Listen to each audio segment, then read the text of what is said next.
Você acredita que o mar pode guardar segredos que vão além da nossa compreensão? Já ouviu falar de lendas que não são apenas histórias inventadas, mas avisos deixados por aqueles que ousaram desafiar o desconhecido? No vídeo de hoje, vamos mergulhar nas águas misteriosas do litoral cearense para descobrir uma das lendas mais sombrias e enigmáticas do nosso folclore: a morte da Rainha do Mar. Uma história que mistura tragédia, mistério e o tipo de relato que arrepia até os mais céticos. Então, antes da maré subir e essa história começar, já deixa o seu like aqui embaixo, porque isso ajuda demais o canal a continuar trazendo esse tipo de conteúdo envolvente e cheio de mistério para vocês. Se você é novo por aqui, já se inscreve no canal e ativa o sininho das notificações, porque tem vídeo novo toda semana com lendas, histórias reais e muito mais. Ah, e comenta aqui embaixo se na sua cidade também existem lendas assustadoras como essa. Quem sabe a próxima história que vamos contar não seja da sua região. Agora prepara o fone de ouvido, apaga as luzes, e bora embarcar nessa jornada pelas profundezas de um conto que até hoje ecoa nas ondas do mar. Dizem que tudo começou no final do século XIX, numa vila de pescadores ao norte do Ceará. Numa época em que o mar ainda era visto como uma entidade viva, capaz de dar e tirar tudo com a mesma facilidade. Os pescadores da região contavam sobre uma embarcação estrangeira que surgiu no horizonte durante uma noite de tempestade. Era um navio diferente de tudo que já tinham visto: velas negras, casco reluzente e um estranho brilho azulado que parecia emanar das janelas. Quando ele ancorou, não desceu nenhum marinheiro, apenas uma mulher. Alta, com cabelos tão escuros quanto a noite sem lua, e olhos profundos que lembravam o abismo do oceano. Ela se apresentou como Isadora, mas rapidamente ficou conhecida como a Rainha do Mar. Isadora parecia ter saído de um conto encantado. Ninguém sabia de onde vinha, nem como chegou até ali. Mesmo assim, sua presença começou a modificar tudo ao redor. Os homens da vila se encantavam por ela, hipnotizados a ponto de abandonar esposas e filhos. As mulheres, por outro lado, sentiam um medo instintivo, como se algo dentro dela soubesse que havia um mal escondido por trás de sua beleza. Isadora andava pela vila descalça, sempre com um colar de conchas que produziam som suave, como se as ondas estivessem sussurrando segredos. Durante o dia, pouco era vista, mas à noite, ela subia nas pedras da praia e entoava cânticos em uma língua que ninguém compreendia. E foi aí que os desaparecimentos começaram. Primeiro foi um pescador jovem, depois um idoso, depois um grupo inteiro que saiu ao mar e nunca mais voltou. Toda vez que alguém sumia, uma nova oferenda era encontrada na praia: velas negras acesas, pequenos barcos de madeira afundados na areia, e uma marca estranha desenhada com algas, uma espécie de tridente envolvido por círculos.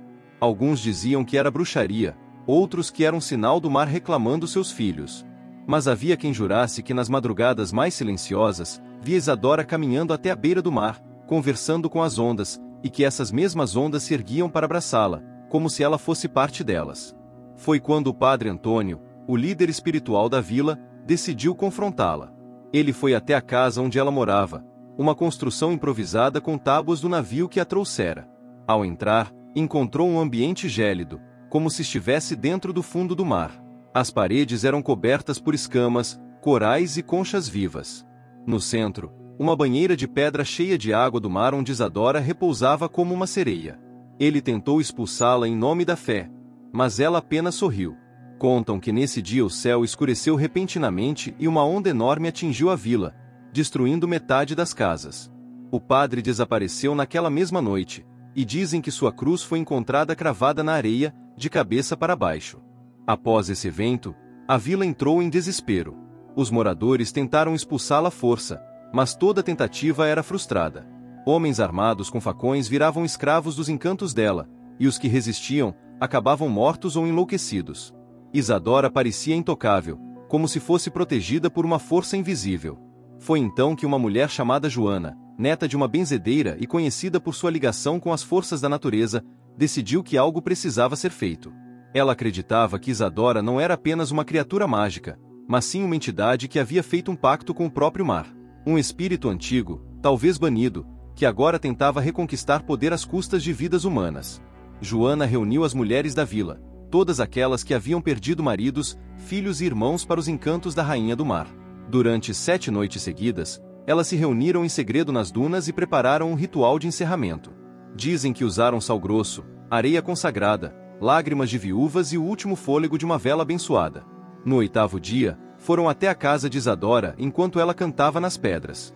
Cercaram o local e entoaram preces em uníssono. O mar começou a se revoltar. Ondas violentas batiam nas rochas e trovões riscavam o céu. Isadora saiu, gritando em fúria, mas Joana encarou de frente, segurando uma pedra de âmbar que dizia ter sido banhada no sangue de um tubarão.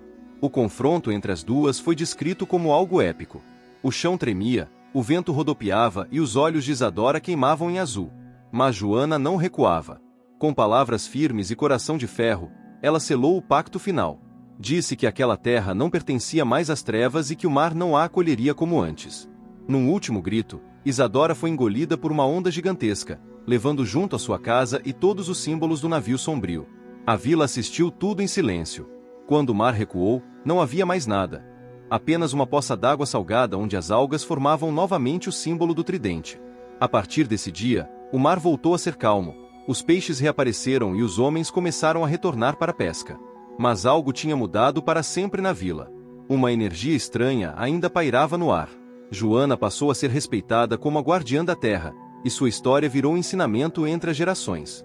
Mas ninguém ousava pescar na praia onde Isadora costumava cantar. Era como se aquela areia ainda guardasse fragmentos do feitiço. Crianças eram proibidas de se aproximar e pescadores deixavam oferendas de proteção antes de qualquer jornada. Com o passar dos anos, a história se transformou numa lenda. Alguns acreditam que Isadora era uma bruxa do mar, outros dizem que era uma criatura ancestral, filha das águas. Mas há quem jure que, em noites de lua cheia, ainda se ouve a voz dela vinda das pedras, cantando uma canção que faz o vento parar, as gaivotas sumirem e o mar se mover em círculos. Alguns jovens, movidos pela curiosidade ou descrença, tentaram explorar o local. 2 desapareceram. Um terceiro voltou mudo, com os olhos esbranquiçados e um colar de conchas no pescoço. Hoje, o local é evitado por todos. Os mais velhos não contam a história por medo de invocar a presença dela. E os poucos que ousam falar, dizem que a rainha do mar não morreu, apenas espera.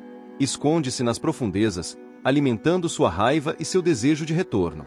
Seu nome não é mais pronunciado em voz alta, e há uma superstição antiga de que quem repete 3 vezes Isadora do Mar, durante a noite acaba ouvindo uma batida na porta, mesmo morando longe da praia.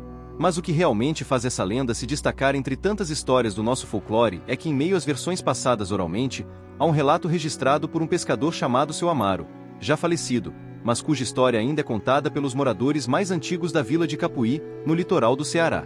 Segundo ele, em 1963, durante uma noite de ressaca forte, ele e mais 2 colegas de pesca enfrentaram uma das experiências mais assustadoras de suas vidas.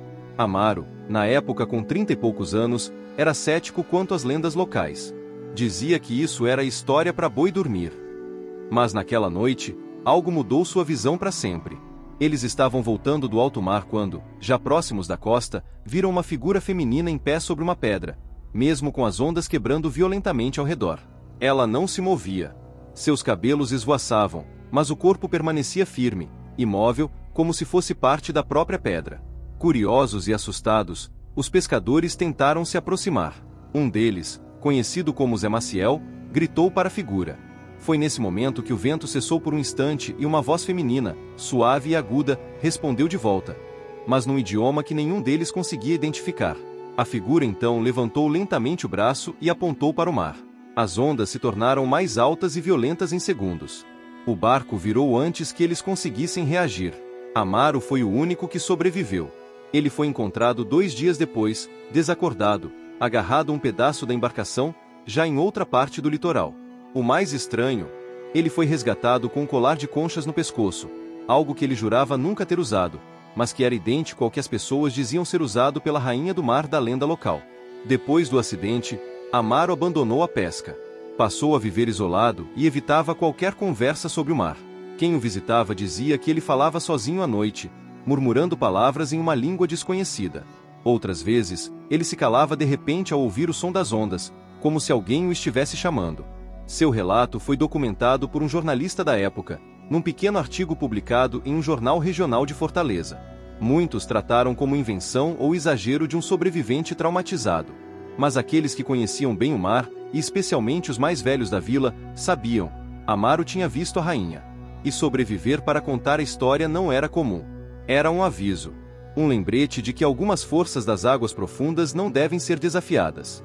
Esse episódio reforçou a lenda e marcou uma geração inteira de pescadores. Até hoje, há quem evite navegar durante certas fases da lua, especialmente quando as ondas fazem círculos estranhos perto das pedras. Dizem que é ali que ela aparece, sempre observando, sempre esperando por mais um desavisado. E o colar de conchas, até hoje, é considerado um símbolo de má sorte entre os pescadores da região. Se alguém encontrar-o na praia, a recomendação é simples: não toque.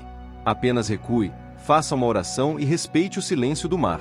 Porque, lenda ou não, há histórias que não se contam em voz alta. Apenas se sussurram, quando o vento sopra do mar para a terra, trazendo consigo o chamado da rainha. Mas e você?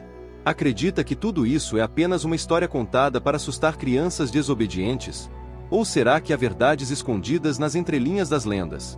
Às vezes, o que chamamos de mito é apenas uma lembrança ancestral de algo que realmente aconteceu, algo tão poderoso que só pode ser compreendido pelo silêncio do mar. Então pense bem antes de se aventurar nas praias desertas do Ceará, principalmente à noite. Porque, segundo dizem, a rainha do mar pode estar esperando você. Se você curtiu essa lenda arrepiante, comenta aqui embaixo qual outra história misteriosa do folclore brasileiro você quer ver no canal. Ah, e claro, deixa o like, se inscreve e ativa o sininho, porque ainda temos muitas lendas para desenterrar das profundezas da nossa cultura. Até o próximo vídeo.